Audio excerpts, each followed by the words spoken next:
Αθήνα προσπαθούσε να βρει ένα τραγούδι. Είναι το μυστικό τραγούδι της Μαρίας και του Στάθη. Πες το. Πες το. Σπαντάου μπαλέ και τρου. Για να δούμε. Είναι Σπαντάου μπαλέ τρου. Δημήτρη είναι. Δημήτρη είναι. 97,2 είναι το Easy Breakfast με τη Μαρία Κωνσταντάκη και τον Στάθη Χριστοφορίδη. Και βέβαια τον άνθρωπο ο οποίος χθες τέτοια ώρα έπιασε γραμμή μετά από, θα μας πει σε λίγο πόσες κλήσεις, βγήκε στον αέρα και κέρδισε 25.000 ευρώ μετρητά καθαρό ποσό, μαντεύοντας σωστά το μυστικό τραγούδι. Δημήτρη, καλημέρα, καλώς ήρθες. Καλή σας μέρα, παιδιά, να είστε καλά. Τι γίνεται, Δημήτρη, έχεις λίγο άγχος? Λίγο. Λίγο άγχος, εντάξει, λογικό. Δεν είχες άγχος που πήρες τηλέφωνο, έβγαλες γραμμή, μίλησες, κέρδισες και έχεις άγχος τώρα λιγάκι? Εκεί ήμουν σχετικά σίγουρος. Ήσουν σίγουρος, Σχετικά. Γιατί Ναι. το είχα κράξει λίγο. Πες μας, λοιπόν. Όποιος παίρνει θεωρεί ότι το έχει βρει. Ναι, βέβαια, αυτό είναι αλήθεια. Αλλιώς γιατί να πάρεις? Λοιπόν, άκου τώρα. Θέλω να μας τα πάρεις από την αρχή. Γίνεται ο διαγωνισμός στο μυστικό τραγούδι. Ξαφνικά αρχίζει το Φλεβάρι αυτό το μυστικό τραγούδι, αρχίζει και συσσωρεύεται το ποσό και εσύ μας είπες χθες ότι εκεί γύρω στον Ιούλιο πιστεύεις ότι το έχεις βρει. Ναι, μετά από τόσες επιλογές που είχαν κάνει οι ακροατές σας. Υπήρξαν επιλογές οι οποίες τις είχαν πει, αλλά έλεγες εσύ ότι μπορεί και να είναι αυτό? Όχι, παρακολουθούσα τον το διαγωνισμό. sound, ναι. Αλλά σκεφτόμουν Queen, σκεφτόμουν Wham, σκεφτόμουν διάφορα συγκροτήματα, αλλά όχι κάτι συγκεκριμένο. Γύρω στον Ιούλιο, όταν έβλεπα ότι δεν το βρίσκουν, λέω θα είναι κάποιο συγκρότημα που θα είναι λίγο πιο περίεργο. Δεν θα είναι κάποιο, έτσι, ένα γνωστό, ναι, αλλά πιο... όχι λιγάκι πιο παλιό, ας πούμε. Και είχα καταλήξει στο Σπαντάου μπαλέ. Μάλιστα. Επιφύτηση που λένε. Ακριβώς. Περνούν οι διακοπές, αρχίζετε και δίνετε τα στοιχεία. Μισό λεπτό. Στις διακοπές, λοιπόν, πριν από τις διακοπές, έχεις πάρει τηλέφωνο καθόλου? Έχω πάρει το τελευταίο δεκαήμερο. Το τελευταίο Μετά φεύγετε διακοπές. Μετά τις 20 Ιουλίου εκεί. Πάτε διακοπές. Το σκέφτεστε το μυστικό τραγούδι? Ναι, το συζήταγα με τις κόρες μου, τους έλεγα ότι είναι αυτό, ό,τι στοίχημα θέλετε. Γκαραντί. Όχι, δεν είναι αυτό, όχι, δεν είναι να αυτό. θυμίσουμε για την ιστορία ότι οι κόρες, οι οποίες η μία είναι 14,5, η άλλη 17,5, καταλαβαίνετε και στην εφηβεία. Μπαμπά, τι είναι αυτά που λες, και καλά, εσύ τα ξέρεις όλα κτλ. Ειδικά η μικρή, ναι. Ειδικά η μικρή. Η μικρή. Τα ακούς μικρή τώρα? Είσαι στο σχολείο, θα τα ακούσεις μετά. Και λοιπόν το σκέφτεστε και λες τώρα με το που θα γυρίσουμε, αρχίζουμε και δίνουμε βοήθειες εμείς. Ναι, λέτε πρώτα ότι είναι συγκρότημα. Λέω εδώ Μου κάνει. Το συζητάμε με τη μεγάλη μου την κόρη κυρίως. Μου λέει λες να είναι η Queen, λέει, που ακούει τέτοια μουσική, λες να είναι η Wham, που κάνατε και το promotion για το. Για το και το είχαμε συνδυάσει ότι μήπως βάλετε κάποιο συγκρότημα. Το ντοκιμαντέρ τότε που έβγαινε. Ναι. Δίνεται δεύτερο ότι είναι. Από τη Μεγάλη Βρετανία. Ναι, ότι είναι από τη Μεγάλη Βρετανία. Οπότε απορρίπτουμε YouTube, απορρίπτουμε. Σωστό. Από YouTube κανονικά δεν έπρεπε να του απορρίψετε, γιατί τώρα έμαθα και εγώ τελικά. Εσύ όμως ότι είναι Ιρλανδοί εκεί. Ναι, μην κοιτάς, το έχω στο Google. Δεν είναι Βόρεια Ιρλανδία, είναι Ιρλανδία, οπότε ήταν εκτός η YouTube. Α, ήταν εκτός. Ναι. Δεν σε είχα ρωτήσει αν ήταν Βόρεια Ιρλανδία και μου είχες. Τέλος πάντων. Άλλο τι σου είχα πει εσένα. Εσένα πολλά σου λέω που δεν ισχύουν. Αυτό είναι. Και το αποκορύφωμα είναι ότι δίνεται το τρίτο στοιχείο. Που λέτε ότι δεν έχει υποθεί. Γιατί περνούσε από το μυαλό μου. Δεν έχει υποθεί το τραγούδι. Γιατί το συγκρότημα, ναι. Οπότε απορρίπτω το Tears for Fears για παράδειγμα. Ναι, που δεν είχε κανένα. Πάει τόσο μακριά. Και το είχα σκεφτεί, ναι. Ωραίος. Απορρίπτω τέτοια συγκροτήματα που παίζετε κιόλας και μειώνεται πολύ η γκάμα. Και λέω αυτό είναι, δεν υπάρχει περίπτωση. Λέω τόσες συμπτώσεις. Ακούω και μετά που δώσετε τα στοιχεία την εκπομπή της Δέσποινας Κριτικού, που μετά τα στοιχεία αμέσως γύρω στις 10:30 παίζει το τραγούδι. Τελείως τυχαία να ξέρεις, γιατί εμείς δεν ξέραμε. Ναι. Αλλά να λες. Εγώ μέσα μου όμως. Καμπανάκι σαν το σύμπαν. Είχες ακούσει εντωμεταξύ πριν από 10 μέρες πριν βγεις εσύ χθες? Είχε πει μια κυρία Σπαντάου μπαλέ Gold. Είχα ακούσει. Α, την είχες πετύχει την κυρία αυτή στον αέρα? Το είχα δει στα sounds. Ναι. Και λέω. Αυτό θα είναι, δεν μπορεί. Εντωμεταξύ, είπατε σε μια στιγμή ότι κάποιος έχει πει το συγκρότημα, αλλά όχι το τραγούδι. Που μπορεί να εννοούσατε κάποιοι εσείς, αλλά εγώ στο κάποιος έμεινα. Λέω, άρα ένας το έχει πει. Ναι, εμείς τελείως τυχαία, γιατί δεν ξέραμε πώς το πει. Άρα οι Queen είχαν υποθεί 2 φορές. Οι Wham είχαν υποθεί 2 φορές. Οι UB40 είχαν υποθεί 2 φορές. Άμα σε θέλει. Και λέω, μία φορά ήταν η Duran και η Spandau Ballet. Θα παίξω ένα από τα δύο. Όχι, γιατί είχα καταλήξει εγώ στους. Ήσουν σίγουρος, ρε παιδί μου. Το Σαββατοκύριακο το έφαγα για να βρω σε ποιο σημείο είναι το απόσπασμα. Έλα, τρέλανε μας. Ήμουν τόσο σίγουρος. Λέω σε ποιο σημείο είναι το απόσπασμα, γιατί το κομμάτι πάει σιγά, αργά. Ναι. Οπότε το έχω βάλει, εκεί παίζει συνέχεια και με τη μεγάλη μου την κόρη λέω μετά το σαξόφωνο είναι. Εκεί ταιριάζει, εκεί μου κάθεται. Και όντως εκεί είναι, Στάθη. Τώρα δεν θυμάμαι να σου πω τι είναι. Κάτσε, περίμενε να βάλω το απόσπασμα. Περίμενε. Ναι, είναι μετά το σαξόφωνο. Είδες άμα έχει σύστημα. Εδώ ήταν όντως, έχεις δίκιο. Έλεγα στα κορίτσια συγκεκριμένα ότι σκοπός είναι να πιάσουμε γραμμή, παιδιά. Λέω, αύριο θα είναι, μεθαύριο θα είναι, τέλος της εβδομάδας θα είναι. Γιατί ήλπιζα ότι και να βγουν στη γραμμή κάποιοι άλλοι, το Σπαντάου Μπαλέ ήταν δύσκολο. Ναι. Σαν επιλογή. Λέω, θα πω αυτό, είχα μεγάλη έτσι. Και χθες κάνεις πόσες κλήσεις για να βγάλεις γραμμή? Το έχω εδώ στο κινητό 43 φορές από το δελτίο των ειδήσεων και μετά. Επανακλήσεις. 43 φορές. Έβγαλες όμως και να σου πω και κάτι, ρε παιδί μου, είναι λίγο συγκινητικό. Γιατί ξέρεις τώρα, εμείς κάνουμε έναν διαγωνισμό που στην ουσία εμένα και στο Στάδι δεν μας κοστίζει και τίποτα. Δηλαδή θέλω να πω ότι βγαίνουμε στον αέρα, χαιρόμαστε όταν κερδίζετε, δεν στεναχωριόμαστε λίγο όταν χάνετε. Αλλά τώρα σκέψου ότι εσύ όλο το Σαββατοκύριακο το έφαγες παίζοντας το τραγούδι. Σχεδόν. Δηλαδή θέλω να πω, άκουσες 10 φορές το τραγούδι μέσα στην ημέρα. 10 σίγουρα. Μετά προσπάθησες να βρεις το απόσπασμα. Δηλαδή θέλω να πω, ρε παιδί μου, είναι συγκινητικό όλη αυτή η προσπάθεια που έβαλες και που επιβραβεύτηκε. Μπράβο, ρε Δημήτρη. Και κυρίως ακόμα δεν έχω συνειδητοποιήσει το ποσό. Βέβαια. Καλά, θα μιλήσουμε σε λίγο για το ποσό. Δηλαδή. Θα έρθουμε και στην πραγματικότητα. Όσο ότι 7 μήνες προσπαθούσαν και τους έλεγα αυτό είναι, δεν υπάρχει περίπτωση. Ναι. Δεν υπάρχει περίπτωση. Δηλαδή... Και θα ήταν και πολύ άσχημο, που φαντάζομαι έχει συμβεί σε κάποιους. Σίγουρα. Να άκουσαν χθες το Δημήτρη να λέει Σπαντάου Μπαλέ Τρού, να ήταν και αυτοί ενδεχομένως ανάλογα πολύ σίγουροι κοντά. Ή λιγότερο ή να είχαν επιλέξει αυτό το τραγούδι, να άκουσαν τη σωστή απάντηση και να μην ήταν αυτοί οι οποίοι ήταν στη γραμμή. Αμάν. Ναι. Ωραία, πάμε να ακούσουμε. Ωραία, να κάνουμε ένα break μουσικό και μετά θα επιστρέψουμε να. Στην πραγματικότητα. Μιλήσουμε για χρήματα. Θέλω να μου πεις τι κάναν τα παιδιά, ειδικά οι μικροί, όταν τις είπες.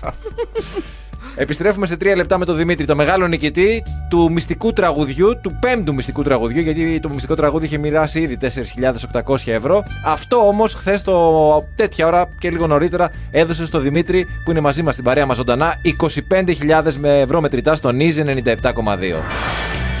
Η YouTube με το With or Without You είναι το Easy Breakfast με τη Μαρία Κωνσταντάκη και τον Στάθη Χριστοφορίδη και βέβαια τον Δημήτρη στην παρέα μας, το μεγάλο νικητή των 25.000 ευρώ χθες στο μυστικό τραγούδι, μαντεύοντας σωστά την απάντηση που ήταν φυσικά το True των Σπαντάου Μπαλέ. Και λέγαμε λίγο πριν για την όλη διαδικασία, για το πώς από τον Ιούλιο το είχε στο μυαλό του και φτάσαμε στη χθεσινή ημέρα και πήραμε τα 25.000 ευρώ μετρητά. Μετά από 43 προσπάθειες κλήσεων βέβαια. Που έβγαλε γραμμή ο Δημήτρης, τα παιδιά είναι στο σχολείο. Καταρχάς θέλω να μου πεις. Λίγο αντιδράσεις οικογένειας τώρα. Λοιπόν, την ιστορία της ημέρας.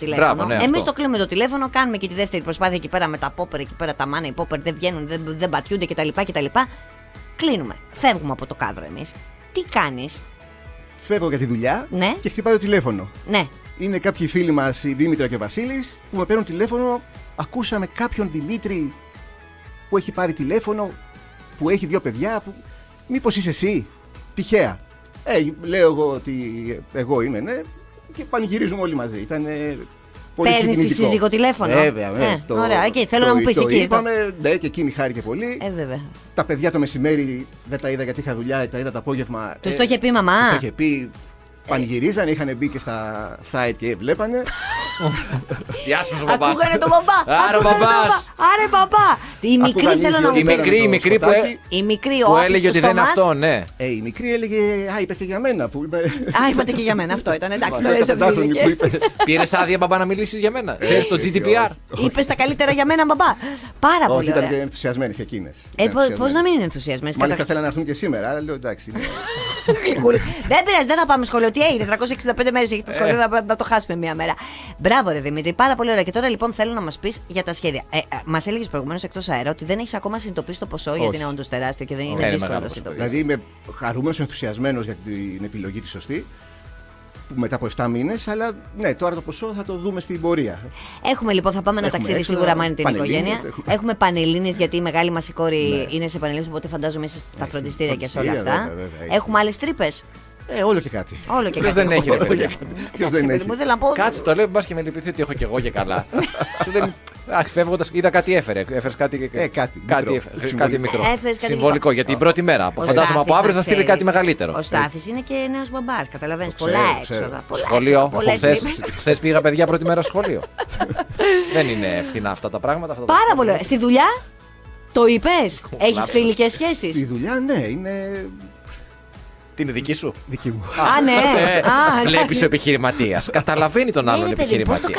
Είμαστε εμείς στους κύκλους μας είναι αυτά. Τώρα εσύ δεν καταλαβαίνεις που είσαι. Δεν καταλαβαίνω. Εγώ νομίζω ότι κατάλαβα. Εσύ που είσαι επιχειρηματίας, παύλα εφοπλιστής, το κατάλαβες. Οπότε εντάξει, γλυκά και εκεί πέρα. Ναι. Ωραία, η επόμενη μέρα σήμερα. Ξύπνησε το πρωί σήμερα με ένα χαμόγελο. Δηλαδή θέλω να πω, ρε παιδί μου. Και λίγο άγχος. Που θα ερχόσουν εδώ. Σου σκάσε κάποια στιγμή. Ρε παιδί μου, όταν μας συμβαίνει κάτι πολύ ευχάριστο ή κάτι πολύ δυσάρεστο, εμένα μου έχει τύχει. Στο δυσάρεστο θα πω. Δηλαδή θέλω να πω, έχει τύχει. Έχω κοιμηθεί το βράδυ, έχω ξυπνήσει το πρωί, επειδή ήταν δυσάρεστο, λέω πω ένας εφιάλτης, αλλά. Ήταν αλήθεια. Αντίστροφα, στο ευχάριστο, ας πούμε, όταν είχε μείνει έγκυος η αδερφή μου, η μητέρα μου, ας πούμε, έπεσε το βράδυ για ύπνο και της το έχουμε ανακοινώσει και ξυπνάει το πρωί και λέει η μητέρα μου: Αχ, έβλεπε ένα πολύ ωραίο όνειρο. Όχι, είναι αλήθεια, η αδερφή σου είναι έγκυος. Σου τυχε, ας πούμε, αυτή η στιγμή όταν ξυπνάς το πρωί που λες: Έχω κερδίσει. Ήταν όνειρο, έχω κερδίσει τα λεφτά. Όχι, αυτό σήμερα όχι. Χθες όμως είχα την προσμονή ότι λες να βγάλω γραμμή, γιατί αυτό ήταν το άγχος μου. Ναι. Να βγάλω γραμμή. Λες να βγάλω γραμμή και όταν άκουσα και χτύπαγε, λέω: Όπα, εδώ είμαστε. Εντάξει, ήταν πολύ δύσκολο να βγάλεις γραμμή και νομίζω το επιβεβαιώνεις και εσύ με τις 43 κλήσεις που έκανες. Ήταν πραγματικά γι' αυτό ο κόσμος, ενώ εμείς λέγαμε στις 8 και κάτι ότι ανοίγουμε γραμμές. Να, είδες και εσύ από τι ώρα ξεκίνησες να παίρνεις? Από το δελτίο ειδήσεων. Από το δελτίο ειδήσεων, από την ώρα δηλαδή περίπου που ανοίγαμε. Μου είχε τύχει μια προηγούμενη φορά που σας άκουγα από το κινητό. Και ήταν πιο μπροστά το κινητό από το ράδιο. Όταν το άνοιξα δηλαδή το ράδιο μετά στη δουλειά, άκουγα αυτά που είχα ακούσει πριν. Και λέω: Λες να υπάρχει διαφορά, ας πούμε, και είχα πάρει από το δελτίο ειδήσεων. Ο κόσμος λοιπόν λύσαγε και ήταν λογικό. Από τις 8 παρά παίρναν τηλέφωνο γιατί ξέραν πόσο δύσκολο να βγάλεις γραμμή. Και είναι αυτό που λέμε μερικές φορές, παιδί μου, ότι θέλει αυτό που πες και εσύ, να σε θέλει. Βέβαια. Είναι, και το λέγαμε και συνέχεια ότι το κέντρο πραγματικά υπερφορτώνεται. Δηλαδή, πρώτη φορά μας έχει συμβεί. Τουλάχιστον στα εδώ χρόνια τα 4 που έχουμε κάνει πολλούς διαγωνισμούς και πάρα πολλές ενέργειες.